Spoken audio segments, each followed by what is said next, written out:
Partridge in the Mirror, a detective novel by my favorite author, Lady Clarissa Westmacott. For years now, I've been trying to convince my theater group to stage one of her plays.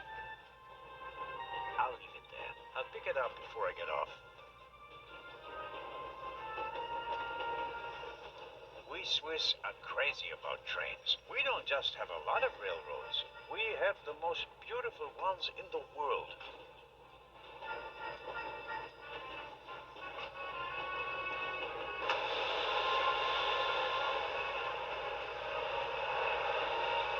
Would you be so kind as to close the window? I don't want to sit in the dark. Oh, pardon.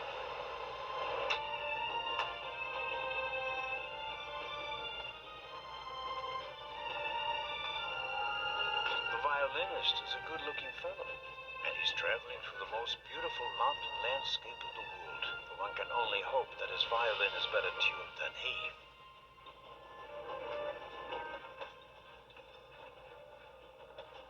Hello, sir. Hello. Are you traveling to Istanbul non-stop? No.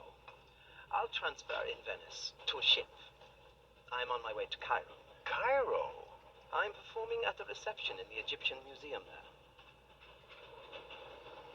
I'm sure your recital will be a great success. But tell me, did you notice anything unusual on the train?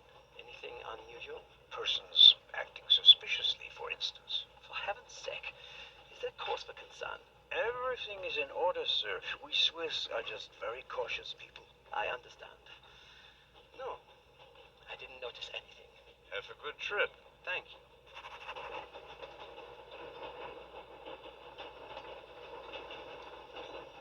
Very kind of you.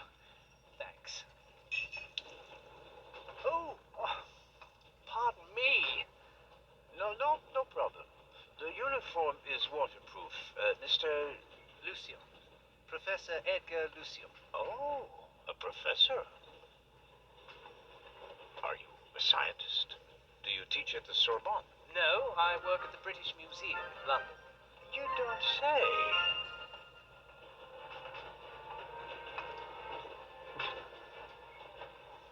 Did you notice anything unusual on the train?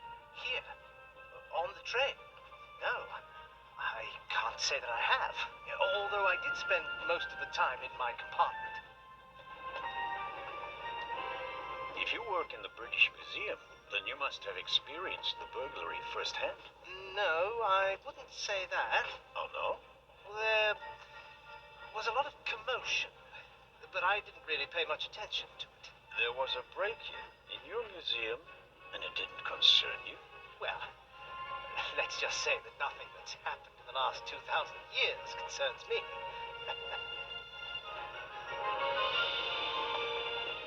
May I ask where you are going? Of course.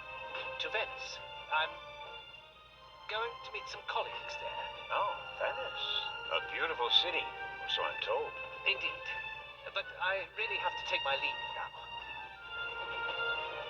Just a moment, please. The famous Inspector Legrand is on this train. I imagine you know him. No. Should I? You don't know him? And you also don't know what he's doing here? No. Why should I? Just a thought. You're a representative of the British Museum. There's a guarded safe on the train. I'm sorry. I don't know what you're trying to imply. And now, please excuse me. I don't want to take up any more of your valuable time, but you do understand, don't you, that what concerns me is the present, and especially the robbery at the museum. Yeah, of course. It's just, I'm in rather a hurry. You'll get in touch if you notice anything unusual, won't you, Professor? Of course, Constable. What's this? What's the matter, sir? The door. I can't open it. We'll sort it out somehow. The compartment is locked. But I didn't lock it. I don't even have a key. I asked the steward. He was going to bring me one, but he never came back. Someone locked it. Find the steward. He needs to bring me the key immediately. Calm down, Professor. I'll see what I can do. You don't understand.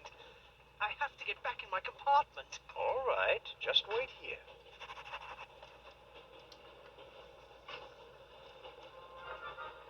You can easily lock the compartment door from inside by turning a little knob. But I didn't lock it. Professor, if you had locked the door from in there, you wouldn't be out here. That's true.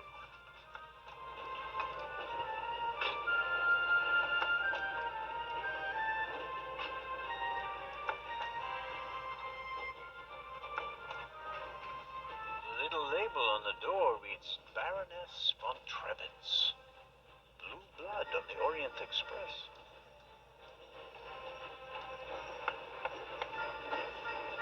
Yes, what is it?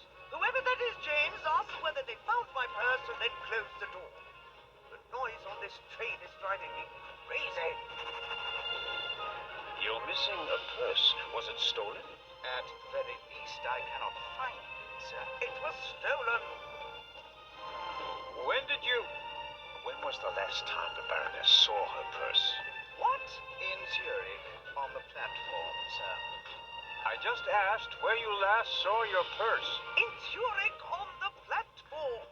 James, tell him that I still had it when I got out to stretch my legs. But the Baroness says... Maybe you lost it there. What? The Baroness never loses anything, sir. I never lose anything. Very well then. I shall be on the lookout for your purse.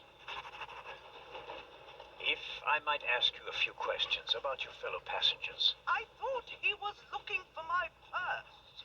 James, tell him to look for my purse. The Baroness wishes that you search for her purse.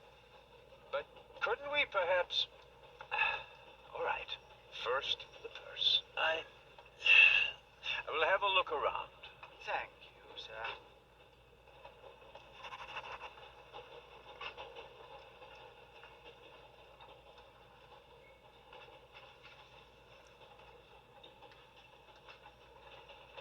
Perhaps a thoughtful conductor noticed that Professor Lucien wasn't in his compartment and locked it.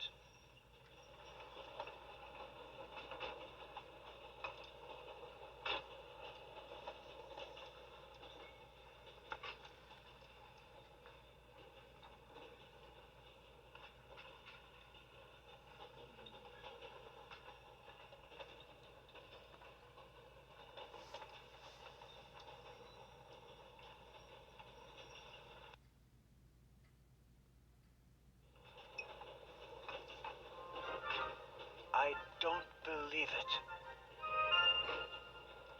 I never thought I'd ever meet you. Pardon me, but we'd prefer... It's all right, Miss Miller. I'd like to speak to the inspector. Unfortunately, just a constable, Lady Westmacott. I'm reading The Vicarage in the Mirror right now, for the 5th time at least. That's nice, Constable... Zellner.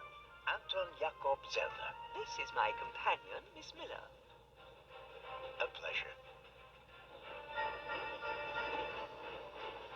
As a writer, you must be very observant. Am I right? I mean, you have to study the behavior of people around you to create the characters in your novels, don't you? I solved the mystery of human nature a long time ago, Mr. Zellner. Since then, most people just bore me. Really? I had the impression you were eyeing me suspiciously as I came in. What do you want to know, Constable?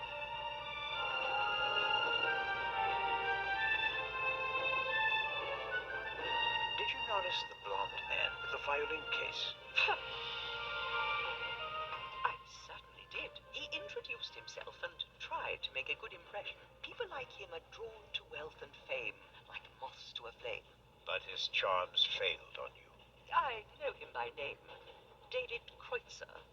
He was a drain on my friend's purse. Do you think he has a money problem? People like him always have a money problem.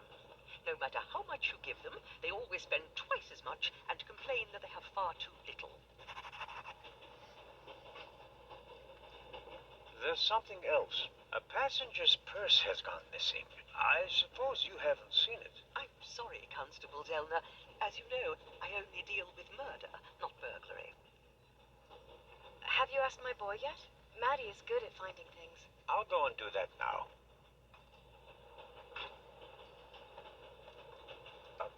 other passengers. Did you notice the man who just walked into the next carriage with a cup of tea? I did. He seemed nervous. He was waiting at the bar for the steward, and since the steward never appeared, he elected to help himself. He took 2 biscuits. He seems pretty young, but he's already a professor at the British Museum. Interesting. I'll have to talk to him later. Just out of courtesy, of course. Of course. What are you doing here, if I may ask? Are you on holiday? Holiday? Yes, so to speak. The first and last holiday of my life. Madam? I've been writing since I was a little girl. It became my job, and now I've stopped. So, this must be a holiday. You quit writing? Impossible. I have all of your books. Your Detective Partout is my favorite character. Then I have bad news for you.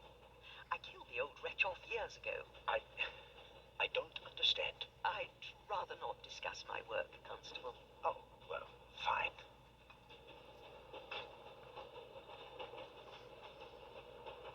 Are you traveling to Istanbul, Lady Westmacott? No, we are on our way to Venice. From there, we will take a ship to Cairo. As you may know, I have a penchant for archaeology. I fund a few excavations in Egypt. I traveled to Egypt by ship as a young woman. And now I'm doing it again as an old woman. I see. Coming back to the other passengers again, did you notice anyone else? What about the doctor or the Baroness? I notice that you've asked me about everyone, except for the inspector who went in the direction of the freight car a few minutes ago. Isn't that the Frenchman who made his name when he caught the raven? I wouldn't quite say caught. Well, shot. Why don't you ask me about him and my theory about what he's doing here? I don't think we should discuss Inspector Legrand's investigation in public. Legrand, right. That was his name. Will he save the day again? Or will you, Constable? As much as I'd like to keep talking, duty calls. You were right. Madam? I did observe you as you came in. You seemed so eager. It's been a long time since I've had a chance to prove myself, madam. And this is it. Your chance. I do hope so. Then grab it. Even small people can make big changes, as my friend Ronald likes to say. I shall do my best.